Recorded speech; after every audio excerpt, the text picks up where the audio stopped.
રાજકોટમાં માનવ તસ્કરી અને ગેરકાયદેસર દેહ વેપારની ઉપર AHTU એન્ટી હ્યુમન ટ્રાફિકિંગ યુનિટે તવાઈ બોલાવી છે.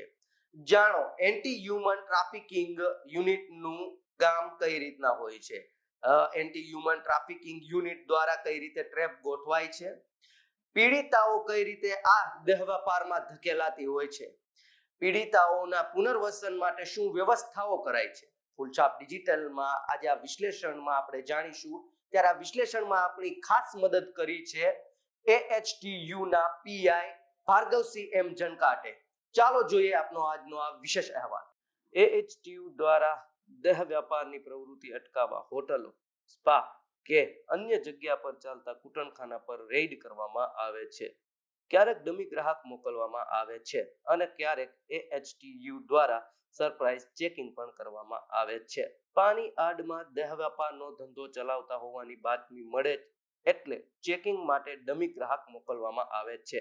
ડીલ નક્કી થાય એટલે રેડ કરવામાં આવે છે. ગુનો સ્પાના માલિકો, સંચાલક, રિસેપ્શનિસ્ટ અને ભૂમિકા હોય તો હાઉસકીપર પણ આરોપી તરીકે આવે છે. PITA એક્ટની અલગ અલગ કલમો મુજબ ગુનો દાખલ થાય છે. સામાન્ય રીતે PITA એક્ટ આર્ટિકલ 3, 4, 5 મુજબ કાર્યવાહી થતી હોય છે. મુદ્દામાલ તરીકે રોકડ રૂપિયા, મોબાઈલ કે અન્ય વાંધાજનક સામગ્રી જપ્ત કરવામાં આવે છે. પીડિતા સામાન્ય રીતે ગુજરાત, દિલ્હી, પંજાબ, હરિયાણા, મહારાષ્ટ્ર, ઉત્તર પ્રદેશ, આસામ, નાગાલેન્ડ, પશ્ચિમ બંગાળ તથા ક્યારેક બીજા રાજ્યોની પણ હોય છે. તેઓની ઉંમર 22 વર્ષથી 50 વર્ષ સુધીની હોય છે. સામાન્ય પરિવારમાંથી આવતી છોકરીઓ હોય છે.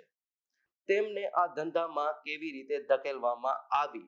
આર્થિક લાલચ, દેવું કે બળજબરી? આર્થિક મજબૂરી, વિધવા બહેનો, છૂટાછેડા થયેલા બહેનો અથવા ધંધામાં રૂપિયા સારા મળતા હોવાથી વધુ આકર્ષાય છે.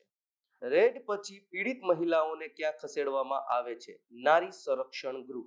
તેમના નિવેદનો અને આગળની કાર્યવાહી શું હોય છે? ગુનો દાખલ થયા બાદ ભોગ બનનાર સ્પામાં બળજબરીથી રાખવામાં આવેલ હોય તો નારી સંરક્ષણ ગૃહમાં મોકલવામાં આવે છે અથવા તેમના વાલીને સોંપવામાં આવે છે. સ્પામાં પોલીસ રેડથી બચવા માટે કોઈ ડમી વ્યક્તિના નામે ભાડા કરાર કરવામાં આવે છે. છતાં પોલીસ તપાસ કરી મૂળ માલિક સુધી પહોંચી જાય છે. અનૈતિક કૂટણખાનું ચલાવનાર કોઈ મોટો રેકેટનો ભાગ છે કે કેમ, તેનો સંપર્ક ક્યાં સુધી ફેલાયેલો છે? તમામ સ્પા સંચાલકો માલિકો પાસે સ્પામાં આવતા ગ્રાહકોના મોબાઈલ નંબર હોય છે. એમને કોલ કરીને ઓફરની જાણ કરવામાં આવે છે. અમુક વેબસાઇટ પર પણ જેમાં ગ્રાહકોને આકર્ષવામાં ઓફર કરવામાં આવે છે. ગ્રાહકો કેવી રીતે શોધાતા હતા? ઓનલાઈન, વોટ્સઅપ, ચોક્કસ દલાલ દ્વારા સ્પાના નામે ગેરકાયદેસર પ્રવૃત્તિને કઈ રીતે છુપાવવામાં આવતી હતી?